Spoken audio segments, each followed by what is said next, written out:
The price tag you never see.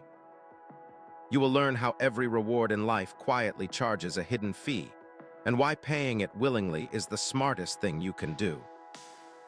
Storyteller Maya Brooks.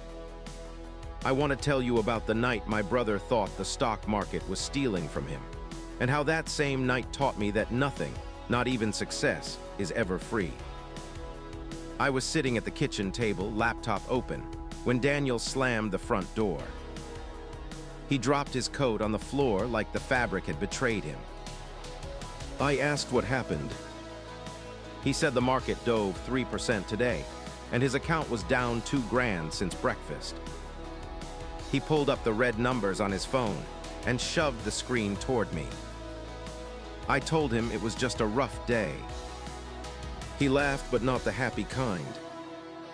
He said, "Rough day. This thing is supposed to make me money, Maya, not mug me." Daniel poured coffee, forgot the milk, drank it bitter. He kept refreshing the prices every 3 seconds, like the next swipe would magically turn green. I asked when he planned to sell. He said, "Right now, before it gets worse." I closed my laptop and told him a quick story our grandpa once told me. Grandpa ran a farm outside Des Moines. One spring, he planted hybrid corn that promised double the profit. Neighbors warned him the seeds cost twice as much and needed perfect rain. He planted anyway. Summer came, rain didn't. Crop insurance covered the loss, but Grandpa still paid the difference out of savings. That winter, I asked him why he risked it. He scooped a handful of snow and said, "Kid, the field hands aren't the only ones who sweat. The land demands its cut too. Same for everything worth having." Daniel scratched his head. He asked what corn had to do with his shrinking account.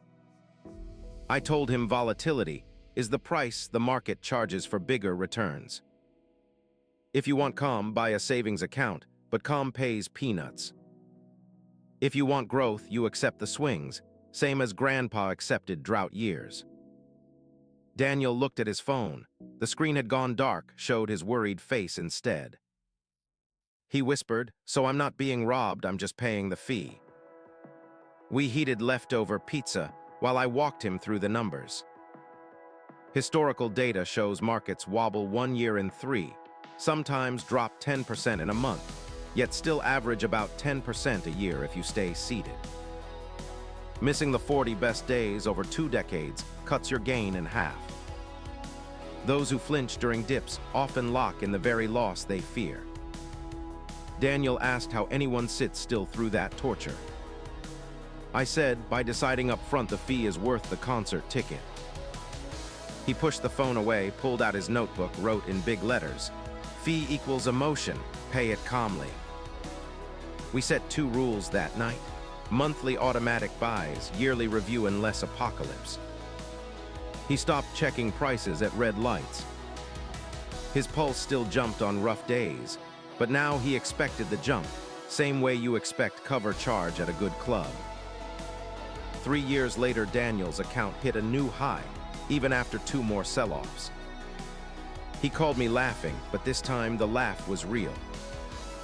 He said, "Remember that $2,000 loss? Turns out it was just tuition."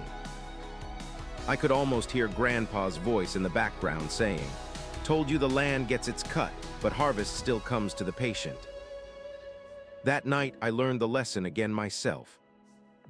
Nothing's free, not love, not crops, not portfolios. Everything worthwhile collects its fee, usually in boredom, fear, or waiting. The people who build lasting wealth aren't fearless, they just budget for the cost. Summary: every reward secretly charges a fee, often paid in worry, delay, or uncertainty. Accepting that cost before you start is the single smartest financial move you can make.